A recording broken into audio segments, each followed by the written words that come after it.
तो स्वागत है जी आपका। लखनऊ की टीम मैच हारती है। मैच हारने के बाद जो है सबको ये लगता है कि यार अब इस मैच में क्या चर्चा करनी है। मैच में चर्चा का सिर्फ एक ही बिंदु हो सकता है कि लखनऊ कितना बुरा हारी और सनराइजर्स ने कितनी आसानी से ये मैच जीत लिया। लेकिन जब तक लोग इस चीज को लेकर के चर्चा कर रहे थे, एक तस्वीर बड़ी वायरल हुई है सोशल मीडिया पर, और इसमें जो लखनऊ सुपर जायंट्स के ओनर हैं, उनकी नाराजगी को आप बड़े साफ तौर पर देख सकते हो। उसको आप किसी से छुपा नहीं सकते हो। और दूसरी तरफ केएल राहुल बड़े बेबस से नजर आ रहे हैं, बड़े लाचार से नजर आ रहे हैं। हालांकि जब आप इस तरह की हार देखते हो, जब आप इतने रनों का अंतर देखते हो, जब सामने वाली टीम ने आपको इस मैच में कहीं टिकने ही नहीं दिया, बौने साबित हो गए आप, तो फिर ये बता पाना कि भाई ओनर्स इसको लेकर के क्या रिएक्शन रखते हैं, हमारे लिए कहना थोड़ा सा मुश्किल है।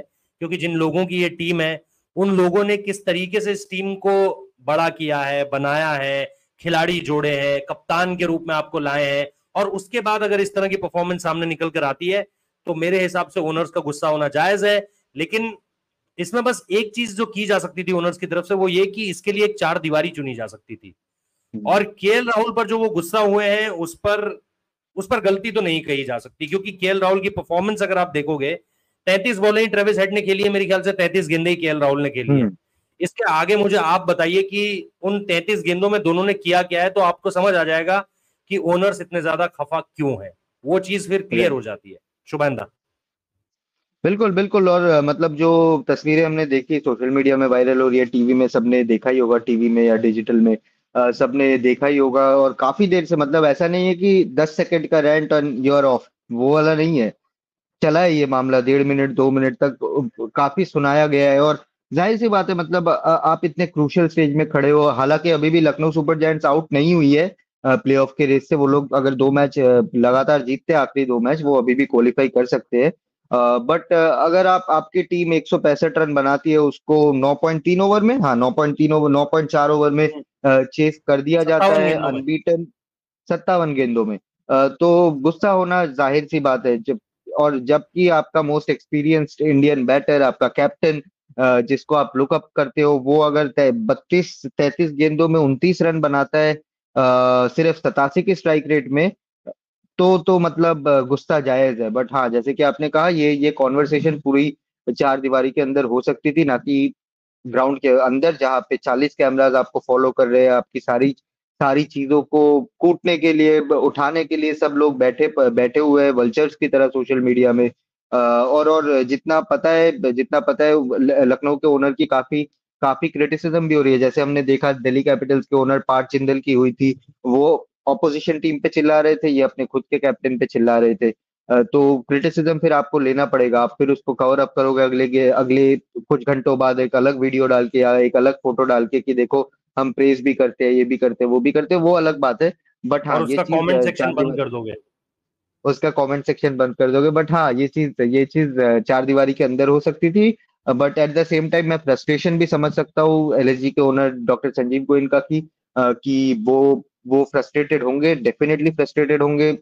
और खास तौर से जिस हिसाब से बॉलिंग परफॉर्मेंस रही, जिस हिसाब से आपने सरेंडर कर दिया ऑपोजिशन टीम के सामने इतने क्रूशियल मैच में, वो फाइट नहीं दिखा, वो झस नहीं दिखा पूरे टीम में, तो डिसअपॉइंट होना तो बनता है। बट हाँ, थोड़ा सा सही तरीका यूज कर सकते थे। इस पे एक चीज ये भी है कि अगर आप ओनर पॉइंट ऑफ व्यू से देखें, तो बीते 2 सीजन में लगातार प्लेऑफ में जरूर गई है लखनऊ सुपर जायंट्स, हम्म। लेकिन वहां पर मिलती हुई नाकामी। और कहीं ना कहीं इस नाकामी के सेंटर पे केएल राहुल की बल्लेबाजी हमेशा से आई है। तो आप इसको ऐसे भी देख सकते हैं कि कहीं ना कहीं एक चीज थी जो लगातार उबल रही थी, उबल रही थी, उबल रही थी, और फाइनली आज जब इतनी ज्यादा डिसअपॉइंटमेंट सामने निकल कर आई है परफॉर्मेंस के लिहाज से, तो एकदम से सारी चीजें फट पड़ी। क्योंकि पहली बार नहीं है केएल राहुल ने इतना स्लो खेला हुआ आईपीएल में। जो हम पिछले 1-2 सीजन से खासतौर पर देख रहे हैं, पंजाब के बाद से जब हम्म। उन्होंने रुक किया है, तब से चाहे T20 वर्ल्ड कप की बात हो, पहला ओवर मेडन खेलने वाली बात हो, या फिर यहां पर चीजें जो दिखी हैं, कहीं ना कहीं अगर आप ओडीआई वर्ल्ड ओनर्स कप का पॉइंट ऑफ व्यू फाइनल से हो। देखें, हाँ बिल्कुल, कहीं ना कहीं अगर आप ओनर्स पॉइंट ऑफ व्यू से देखें, तो आपको मेरे ख्याल से शुभेंद्र समझ में आ रहा है कि फ्रस्ट्रेशन कहां से आ रही है ये। बिल्कुल। और जिस टूर्नामेंट में आपके ऑपोजिशन टीम के ओपनर्स 200 250 250 300 ऐसे स्ट्राइक रेट से बल्लेबाजी कर रहे हैं, तो आपका जो इस टूर्नामेंट का केएल राहुल का स्ट्राइक रेट है, टूर्नामेंट स्ट्राइक रेट है, वो सिर्फ 136.09 है, 136 ही है। जो कि काफी डिसअपॉइंटिंग है। हालांकि उन्होंने 460 रन बनाए हैं 38 के एवरेज से, बट उन्होंने 460 रन बनाने के लिए 338 गेंदें भी खेली है।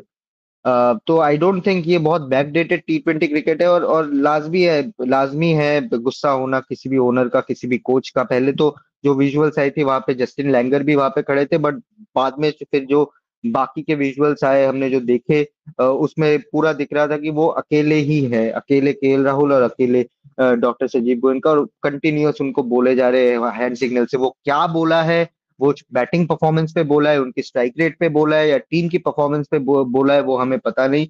शायद अगर केएल राहुल को आगे चलते हुए प्रेस कॉन्फ्रेंसेस में पूछा जाए तो वो बताएंगे, बट अभी क्लैरिटी नहीं है कि एग्जैक्टली क्या बोला है। बट हाँ, 136 का स्ट्राइक रेट इस सीजन, पिछले सीजन 113 का स्ट्राइक रेट, उससे पहले 135 का स्ट्राइक रेट, उससे पहले 138 का स्ट्राइक रेट, मतलब 138 158 का स्ट्राइक रेट आया था जो उनका बेस्ट सीजन था 2018 में, बट वो बहुत साल पुरानी बात है। पंजाब के लिए जब उन्होंने पहला सीजन हाँ, खेला था आरसीबी को छोड़ने के बाद, राइट, जिसमें उनकी मेरे ख्याल साढ़े से छह सौ 12 रन गेंद थे। पे 50 भी थी।